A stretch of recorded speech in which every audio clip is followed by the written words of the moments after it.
हमने दी थी कि प्रदोष की आपको बधाई हो। प्रदोष शाम का जो समय होता है, प्रदोष काल जो होता है, उसका वर्णन जब हम करते हैं, ये प्रदोष की पूजन का विधान किसने बनाया, ये प्रदोष की पूजन का नियम किसने बनाया, ये प्रदोष की संध्या काल का, प्रदोष के समय का पूजन का विधान कौन बनाया, ये प्रदोष के समय पर एक बेलपत्र चढ़ाने का विधान किसने बनाया, प्रदोष के समय पर एक समीपत्र चढ़ने का विधान किसने बनाया। प्रदोष के समय पर अगर मान लो कोई भिखारी से भिखारी व्यक्ति भी है जो ठेला चला रहा है, उसके पास में खाने के लिए कुछ नहीं है, फटे कपड़े पहन रहा है, उसकी जिंदगी में कुछ भी नहीं बचा और कर्जे में लदालूम हो गया, एक चावल का दाना अगर वो प्रदोष के दिन, प्रदोष काल में शाम के समय पर शंकर के शिवलिंग पर चढ़ा देता है तो 3 या 4 प्रदोष में उसका कर्जा चूकना प्रारंभ हो जाता है। प्रदोष का विधान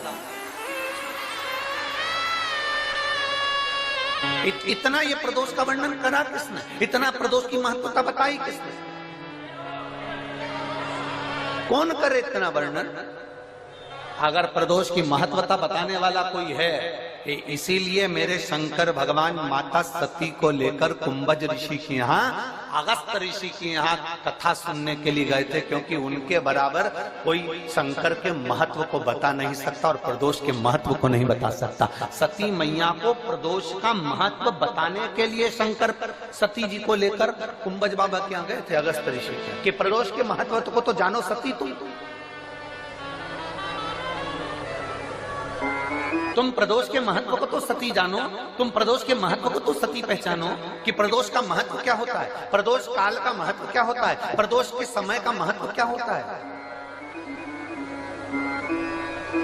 जिस समय पर सूरज डूब रहा हो,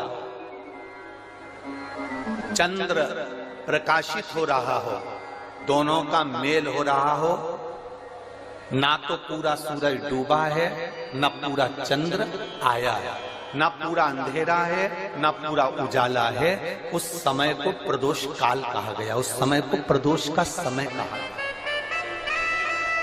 प्रदोष काल कहा। अब कई लोग हमसे कहते हैं, गुरुजी आप हमको प्रदोष का समय बताया करो कि प्रदोष काल किसको कहते हैं, प्रदोष का समय किसको कहते हैं।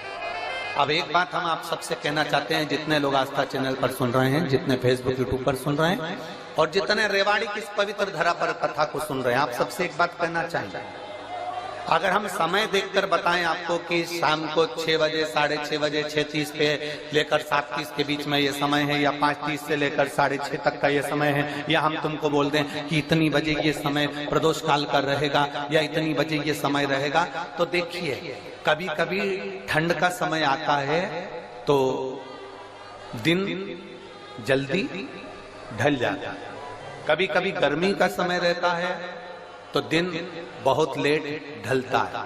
इसलिए समय की गणना से मत चलो, आप तो ये अंदाजा लगाकर रखो कि दिन ढल रहा हो, अंधेरा होना शुरू हो रहा, सूरज डूब रहा हो, चंद्र प्रकाशित हो रहा हो, अंधेरा अपना काम कर रहा है, सूरज ढलता जा रहा है, दिन कम होते चले जा रहा है और अंधेरा थोड़ा बढ़ते चले जा रहा है। इन दोनों का जो मिलन का समय हो, अब वो कितनी भी बजे, आप तो बस उसके मिलन का समय निकाल लो, वही समय प्रदोष काल कहलाता है, वही समय प्रदोष काल। सुनना महाराज, सोमवार की प्रदोष पड़ती है तो शंकर भगवान कैलाश पर निवास करते हैं, मंगलवार की प्रदोष पड़ती है तो शिव काशी में निवास करते हैं, बुधवार की प्रदोष पड़ती है तो शिव रजत भवन में निवास करते हैं, गुरुवार की प्रदोष पड़ती है तो शिव गंगा के स्थल पर निवास करते हैं, शुक्रवार की अगर प्रदोष पड़ती है तो शिव नीलकंठ पर विराजमान होते हैं, शनिवार की अगर प्रदोष पड़ती है तो शिव शमी के वृक्ष के नीचे रहते हैं, और रविवार की जब प्रदोष पड़ती है तो शिव बेलपत्र के पेड़ के नीचे निवास करते हैं। महाराज ये एकादशी शंकर से कह रही है कि आपका स्थान ये नहीं कि आप कैलाश पर मिले, उस बार को, उस तिथि। हमारे यहाँ कहते हैं सोमवार की जो प्रदोष पड़ती है वो इच्छा पूर्ति करती है, मंगलवार की प्रदोष रोग से मुक्ति देती है, बुधवार की प्रदोष कामना की पूर्ति करती है, गुरुवार की प्रदोष शत्रुओं का नाश करती है, शुक्रवार की प्रदोष सुख और शांति देती है, शनिवार की प्रदोष संतान का सुख देती है, और रविवार की प्रदोष जो काम दुनिया में कोई नहीं कर सकता वो अचूक फल की प्राप्ति रविवार की प्रदोष करा देती है। महाराज ऐसी प्रदोषों का नियम वर्णन किया चाहिए। भगवान कहते ठीक है तू थोड़ी देर खड़ी हो। एकादशी सम्मुख खड़ी हुई, पार्वती जी ने जिस अंगुष्ठ का जल पीने के लिए लिया था हाथ में, बस पीने ही वाली थी, शंकर भगवान ने वही हाथ में जल लेकर एकादशी के हाथ में उसको देकर कहा ले, ये मेरे द्वारा निर्मित एक व्रत है जिसे त्रयोदशी के दिन तूने मांगा है, मैं तुझे देता हूँ। आज इस व्रत का फल मैं तुझे प्रदान करता हूँ। अब तू जिस जीवात्मा को लेकर जाएगी उसका पाप प्रबल नहीं होगा। किसी स्त्री, पुरुष, बालक, बुजुर्ग जो भी होगा जिसने प्रदोष का व्रत करा होगा, वो जीवात्मा को तू किसी फल की कामना से नहीं स्वतः ही लेकर चली जाए, उसमें कोई कामना नहीं है। बन सके जीवन में 11 प्रदोष या 26 प्रदोष करने के बाद आप उसका उद्यापन कर कर विराम भी दे सकते हैं।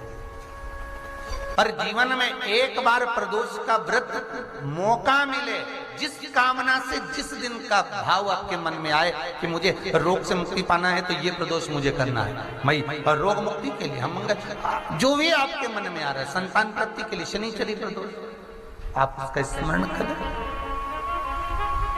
फिर लिखा शिव महापुराण में, बड़ा सुंदर लिखा वेदव्यास जी ने, मान लो आप प्रदोष का, लिखा शिव महापुराण में, बड़ा सुंदर लिखा वेदव्यास जी ने, मान लो आप प्रदोष का व्रत नहीं कर सकते,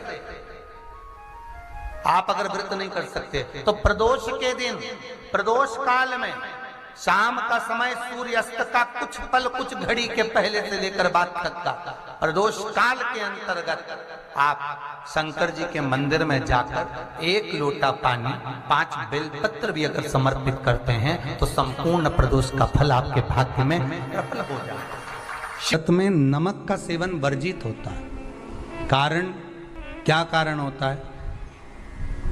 उसका एक कारण माना गया है नमक की वर्जितता। जिस समय पर एक नगर में एक ब्राह्मणी रहती थी, बहुत भाव से सुनिएगा, प्रदोष व्रत नमक को त्यागने का भाव, प्रदोष व्रत की किताब में भी मिल जाएगा आपको, आप पढ़ेंगे तो सुना होगा आपने। एक ब्राह्मणी रहती थी एक नगर में, उसका पति नहीं था, छोटा सा बालक एक साथ में रहता, छोटा सा बालक। अब ब्राह्मण के घर की धर्म पत्नी है, ब्राह्मण कर्मकांड करने वाला, पूजन करने वाला, पाठ करने वाला, अनुष्ठान करने वाला, पूजन करने वाला, मंत्र जाप करने वाला, भगवत भक्ति में डूबने वाला। ब्राह्मण तो चले गया, ब्राह्मणी बच्चे के साथ रह रही है। क्या करे वो? अकेली निवास कर रही है, अकेली रह रही है।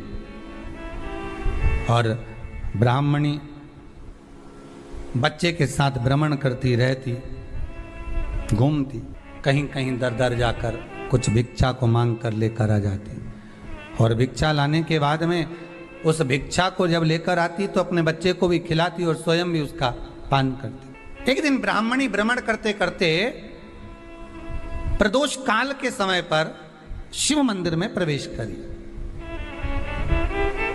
प्रदोष काल के समय पर, और शंकर मंदिर में जब प्रवेश करा, प्रदोष काल किसको कहते हैं? सूर्य अस्त हो रहा हो, रात्रि प्रवेश कर रही हो, दोनों का जब मिलन हो रहा हो वो प्रदोष काल कहलाता है। दोनों का जब मिलन हो रहा, सूर्यास्त हो रहा हो, रात्रि अपना चरण बढ़ाने के लिए आगे बढ़ रही हो, और दोनों का जब मिलन हो रहा है, वो प्रदोष काल है, वो प्रदोष का समय है। ब्राह्मणी मंदिर में प्रवेश कर रही है। जब ब्राह्मणी मंदिर में प्रवेश करी, मंदिर के अंदर पहुंची, प्रदोष काल का समय था, प्रदोष का समय चल रहा था, और प्रदोष काल के उस समय में, प्रदोष काल के उस समय में जब ब्राह्मणी ने देखा कि कोई भगवान की भक्ति में लगा हुआ है, भगवान के रस तत्व में डूबा हुआ है। आज ब्राह्मणी के पास में कुछ पदार्थ नहीं है, अपने बच्चे का पेट भरने के लिए कोई सामग्री नहीं है, और कुछ आस लेके वो प्रवेश करी है, कुछ आस लेकर वो अंदर प्रवेश कर जाती है। कोई ऋषि की पत्नी, कोई ब्राह्मण जन की अर्धांगिनी उस प्रदोष के समय पर शंकर का अभिषेक पूजन कर रही थी, भगवान शिव की आराधना कर रही थी, भगवान की भक्ति में डूबी हुई थी। जब भगवान शिव की आराधना में डूबी हुई है, आराधना कर रही है, इस काल में वहां पर पड़ी हुई कुछ वस्तु को इस ब्राह्मणी ने मांग लिया। मेरे बालक को बहुत भूख लगी है, मेरा बच्चा बड़ा भूखा है, इसके भोजन लेते ही कहा इसमें तो स्वाद नहीं है, इसमें स्वाद नहीं है। उस ब्राह्मणी ने बड़ा सुंदर एक संवाद कहा। घर का जो बड़ा होता है ना, घर का जो बड़े होता है, घर का बुजुर्ग जो होता है, घर का जो प्रथम स्थल प्राप्त करने वाला, मेन कुर्सी पर अच्छी जगह पर जो बैठने वाला होता है ना, ब्राह्मणी कहती है वो कभी किसी वस्तु में ऐब नहीं देखता, मिनक नहीं निकालता। तो अन्नकूट की तारीख पे इनका नाम लिख लो, और अगला अन्नकूट आए तब दोनों की दशा देखना। एक जो चुपचाप खाकर चले गया, भगवान के प्रसाद को प्रसाद मानकर, प्रभु का दर्शन मानकर लेकर चले गया, वो उन्नति की सीढ़ी पर चढ़ता चले गया, और जो मिनक निकालता रहा वो साल भर खटर पटर की जिंदगी जीता रहा। भगवान के प्रसाद में कभी भी ध्यान रखिएगा, भगवान के प्रसाद के अंतर्गत स्वाद की कोई मूलता नहीं होती। भगवान का प्रसाद स्वयं स्वाद है। भगवान के प्रसाद में नमक नहीं देखना, मिर्ची नहीं देखना, भगवान के प्रसाद में शक्कर नहीं देखना, भगवान के प्रसाद में कुछ ये नहीं देखना कि कितना माल डला, कितना घी, कितना बादाम, कितना काजू, कितना इलायची डला। हाँ, यहां तक शास्त्र का स्वाद देखी थी ना, ये आपका एक जन्म का नहीं है, ये ना जाने कितने जन्म का है। ब्राह्मणी के मस्तिष्क में बैठ गया, ब्राह्मणी के उस पुकाना वो बक्कल में नहीं अक्कल में बैठ गया कि ये स्वाद नहीं देखना। इसलिए प्रदोष व्रत के अंतर्गत ब्राह्मणी ने उस दिन से विचार कर लिया कि जैसे आप पूजन कर रही हो, जैसे आप अर्चना कर रही हो, जैसे आप आराधना कर रही हो, ऐसी आराधना, ऐसी पूजन, ऐसी भक्ति में भी करूंगी, ऐसी आराधना में भी करूंगी। अब मैं स्वाद नहीं देखूंगी। तो प्रदोष व्रत करने वाले को ध्यान रखना चाहिए कि नमक का सेवन ना करे, भोजन ना करे, फलाहार करिए, फल का आहार करिए, प्रयास करिए। और यदि आपने व्रत का ले लिया भोजन का कि हम तो एक टाइम फलाहार करेंगे, एक टाइम भोजन करेंगे, ऐसा भी कई लोग प्रदोष ले लेते हैं, तो वो बात आपकी है, आप तक रखो, ठीक है, अपने मन तक। ठीक है, बाबा आपकी मनोकामना पूर्ण करे, वो भी भाव रखो। अरे भगवान को धन्यवाद दो कभी कभी कि तूने अच्छे घर में पैदा किया, अच्छा परिवार दिया, अच्छा पति दिया, अच्छी पत्नी दी, अच्छे बच्चे दिए, अच्छा कुटुंब दिया, घर दिया, दुकान दी, जमीन जायदाद दी, शरीर अच्छा दिया, हाथ पैर आंख नाक मुंह सब बढ़िया दिया, एक के भी निपटा के नहीं भेजा तूने। एक ही कान देता और एक गायब कर देता, तो यहां से चिपका देता, तो क्या कर लेते? हाथ एक देता और एक गायब कर देता, तो क्या झगड़ा करने जाते ऊपर कि मुझे ऐसा शरीर दिया? नहीं, भगवान को धन्यवाद देना कि मुझे अच्छे घर में पैदा करा, कटोरा लेके वहां चौराहे पे नहीं बिठाया, तूने अच्छा घर दिया, 2 समय की रोटी दे रहा है, खूब जोरदार शरीर दिया, भजन करने का मुहूर्त दिया, और बचा कुचा था तो ये सियोर वाला महाराज दे दिया, कथा सुनाने वाला। शाम के समय पर प्रदोष काल में बेलपत्री के पेड़ के नीचे, चाहे शंकर के मंदिर के दरवाजे पर या शिव मंदिर में, अगर आप प्रदोष के दिन दिया लगाते हो, सोमवार के दिन दिया लगाते हो, तो ऐसा कोई व्यक्ति नहीं जिसको मेरे देवाधिदेव महादेव, मेरा विश्वनाथ भंडार नहीं भरता हो। खा लेता है जो शंकर के मंदिर को संभाल लेता है, उसके घर को और उसके परिवार को स्वयं महादेव संभाल लेता है, स्वयं महादेव। आप शंकर को संभालो, आप शंकर का मंदिर संभालो, आप शिव महापुराण की कथा संभालो, आप भगवान की भक्ति संभालो, महादेव तुम्हें संभाले, तुम संभालो उसको। बहुत जरूरी है शिव के मंदिर जाना, भगवान के मंदिर जाना। ये विधर्मियों ने जो हमारे मंदिरों को पूर्व में तोड़ा है ना, उसका कारण कोई दूसरा नहीं था, उसका केवल एक ही कारण था कि हमारे सनातनियों ने मंदिर जाना छोड़ दिया था, इसलिए उन्होंने तोड़कर अपना अपना स्थान बना लिया। अगर सनातनी मंदिर जाता रहता, आप मंदिर की देहली चढ़ते रहते, रोज मंदिर में एकाग्रित होते रहते, मंदिर में इकट्ठे होते रहते, तो किसी के बाप की हिम्मत नहीं थी कि मंदिर की ओर आंख उठाकर भी देख ले।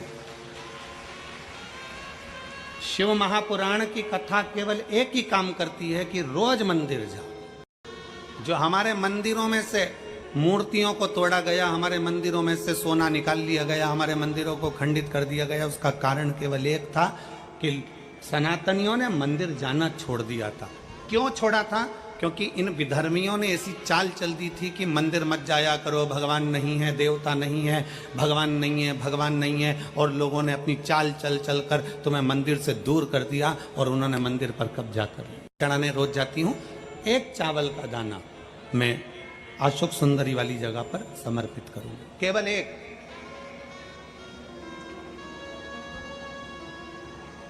चावल का दाना समर्पित कब करना है? जब आपका शंकर भगवान पे जल समर्पित हो जाए, शिव जी पर जल आप चढ़ा लो। चढ़ाने के बाद वो चावल का दाना जो आप अपनी पल्लू में बांध के लाई हो, या गठरिया में बांध कर लाई हो, या जो जैसे भी भाव से आप लेकर आई हो, डलिया में, पल्लू में, जैसे आप लाए, वो चावल का दाना बांध।